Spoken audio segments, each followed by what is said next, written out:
What up, good people? Back with today's reflection.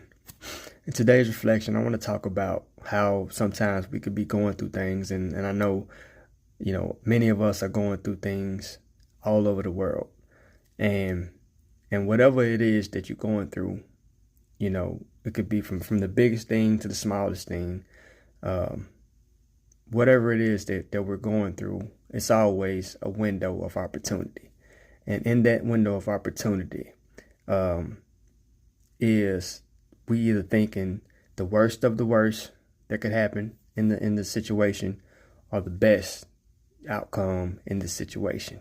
And many times when we doing that, we missing the main true opportunity of being able to look to God in that situation.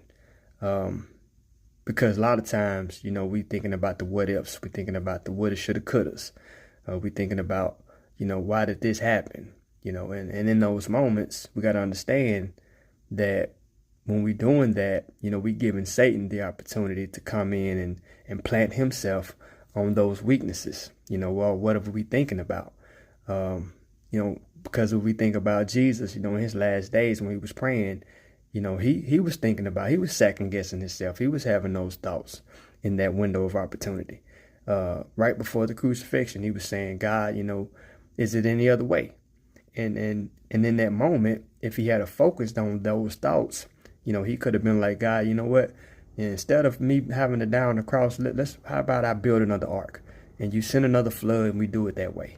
How about, you send me back to Egypt like when I was a baby and I just hide out until everything blows over? But he understood that instead of me being selfish in this moment, let me look to God. And he prayed to God and he said, not my will, but your will, God. And so if we think about it from that perspective, and we allow God to have his will, no matter what it is, how it ends for us. Because a lot of times, that's why we don't look to God, because we want to be in control. We want to fix things. We want to be the solution, especially us men. We hate to put our fate in somebody else's hands, let alone somebody that a lot of us, don't have a relationship with.